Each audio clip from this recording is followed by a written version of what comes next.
Good morning, everybody. It's Robin here. Thank you for joining me on Aries Fire Tarot for your August 3rd daily tarot card reading. I will be using the Dragon Tarot card deck. I know you guys love this deck. It's just absolutely amazing.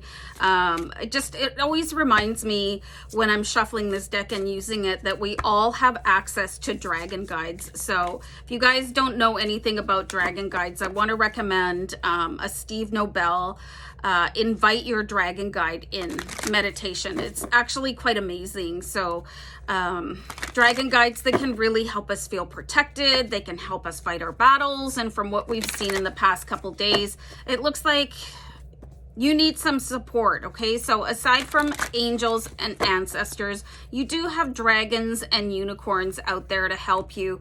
Okay, so we do have the Page of Wands. So look at this. This is such a good dragon following his person along. So you don't have to believe in dragons because they believe in you, honestly.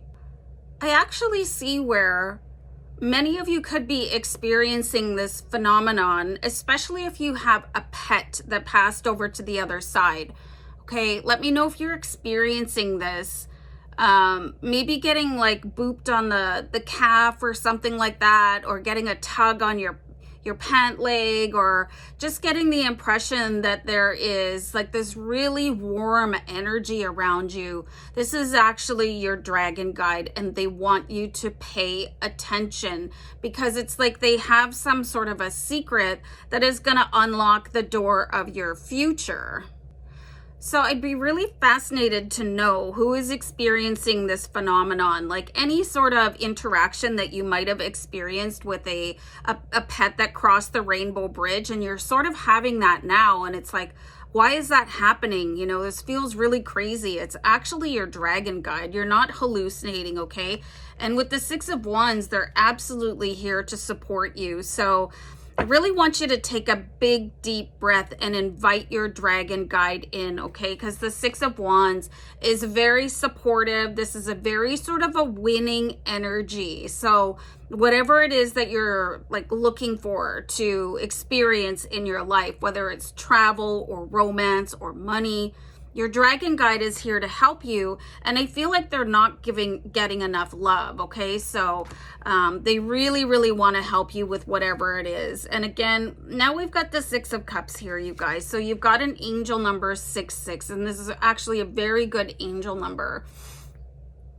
So I really feel that a lot of you believed in magic when you were growing up, okay? Because we read all these incredible stories. I had my Disney book of fairy tales, and it was super fun, and there was dragons in it, and I totally believed in them until somebody told me not to. And I find that happens a lot in our lives, okay? So how many of you, again, I know I'm asking a lot of questions, but I feel like there's a bit of an awakening into another dimension that could happen for you guys today.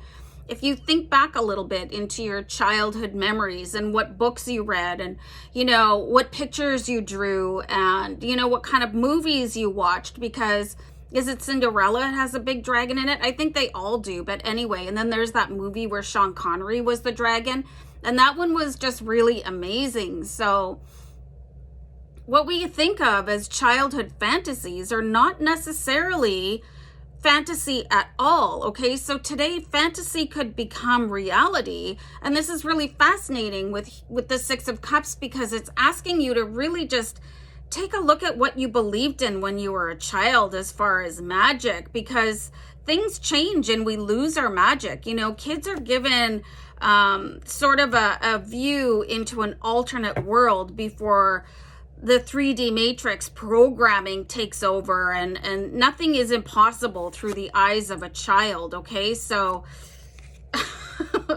and on the heels of that, I pulled the Tower card. So this does look like there needs to be a little bit of a destruction of the adult way of thinking, okay? So I just really like, what is going to bring you back to your childhood abilities to create magic in your mind, okay? So really just take some time today, maybe even journal or think back. If you have a sibling, maybe go and talk to them, really pay attention for, you know, you could feel a soft breath on your neck. I know it sounds creepy, but it's just your dragon guide. They're very loving, okay? They just happen to look very scary. They're not scary at all. Incredibly loving. They have the same power as angels, okay? And they're very interdimensional. So they could actually take you to have a look at how your alternate self is succeeding or failing in different timelines. So like, this is really fascinating to me. And absolutely take time to remember what your childhood mind had to let go of in order to become this version of you, okay? So you might experience some just really like thunderbolt moments and going like, wow, why did I let that go? You know, and I could really bring that back and really start paying attention to all the atmospheric changes around you when you think about dragons, because that's them like crackling in, you know, and they're invisible. So you have to use other senses. That's all I'm getting. Okay, I'm gonna go. See you. Bye.